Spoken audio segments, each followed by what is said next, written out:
उन लोगों का डिमांड ये था 36 एनएलए टेररिस्ट को रिलीज कर दिया जाए, लेकिन भारतीय गवर्नमेंट ने इसको देखकर इनकार कर दिया। तब उन्हें Indian border security force BSF ने अरेस्ट कर लिया। अगर कुरैशी और अशरफ भारत के रहने वाले हैं, वो लोग पाकिस्तान को क्यों हेल्प कर रहा था 36 एनएलए टेररिस्ट को रिलीज करने के लिए?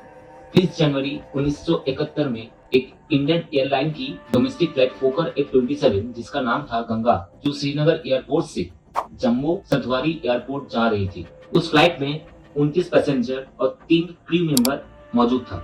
उसी फ्लाइट को कश्मीरी सेपरेटिस्ट ने हाईजैक कर लिया। ये दोनों नेशनल लिबरेशन फ्रंट NLF से बिलोंग करते थे, जो बाद में जम्मू और कश्मीर लिबरेशन फ्रंट TKLF बना था। हाईजैकर्स थे कसीम कुरैशी और उनके कजिन अशरफ कुरैशी। एयरक्राफ्ट को हाईजैक करने के बाद कसीम कुरैशी ने पायलट को फोर्स किया लाहौर में लैंड करने के लिए। उन लोगों का डिमांड ये था 36 एनएलए टेररिस्ट को रिलीज कर दिया जाए, लेकिन भारतीय गवर्नमेंट ने इसको देखकर इनकार कर दिया और बाद में 80 घंटे वेट करने के बाद और पाकिस्तान एयरपोर्ट से प्रेशर आने के बाद कसीम कुरैशी और अशरफ कुरैशी ने 29 पैसेंजर और 3 क्रू मेंबर को रिलीज कर दिया, जो बाद में उन लोगों को बाया रोड लाया गया भारत में और अंत में एयरक्राफ्ट को जला दिया गया। तो पूरी दुनिया को ये लगा कि भारत का एयरक्राफ्ट हाईजैक करने के बाद ब्रूटली उसको आंख लगा दिया। लेकिन ये हाईजैकिंग असल में करवाया कौन? कसीम कुरैशी, जो श्रीनगर के रहने वाले थे, 1969 में फैमिली के काम से पेशवर गए थे। वहाँ उनकी मुलाकात हुई मकबूल भट्ट से। नेशनल लिबरेशन फ्रंट NLF के लीडर थे। ये एक सेल्फ डिक्लेयर्ड आर्म्ड विंग था, आजाद कश्मीर स्पेसिफिक साइट फ्रंट का।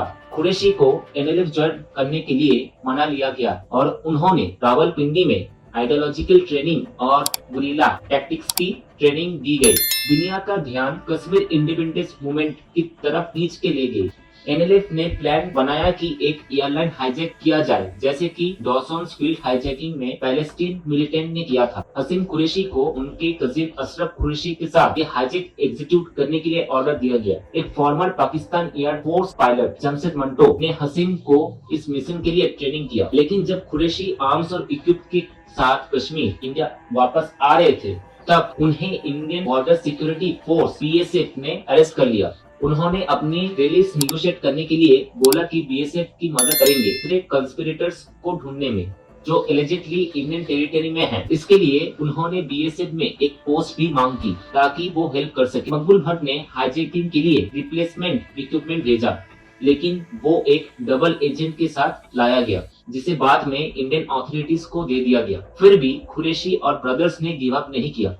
उन्होंने लकड़ी से मिलती जुलती नकली एक्सप्लोसिव बनाया और 30 जनवरी को 1971 को इंडियन एयरलाइंस का एयरक्राफ्ट गंगा हाईजैक कर लिया। और इसी चीज को देखते हुए भारत सरकार ने अपने एयर रूट्स को बैन लगा दिया, जिसकी वजह से पाकिस्तान अपने ट्रूप्स को डायरेक्टली भेज नहीं पा रहे थे इस पाकिस्तान पे वार लड़ने के लिए।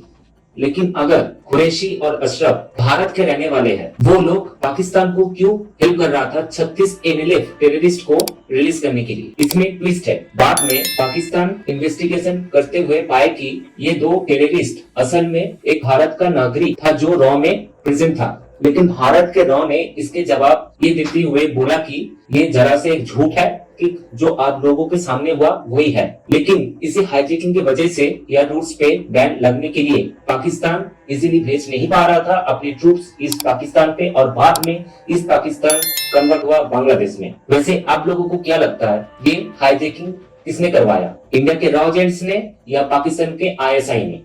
धन्यवाद।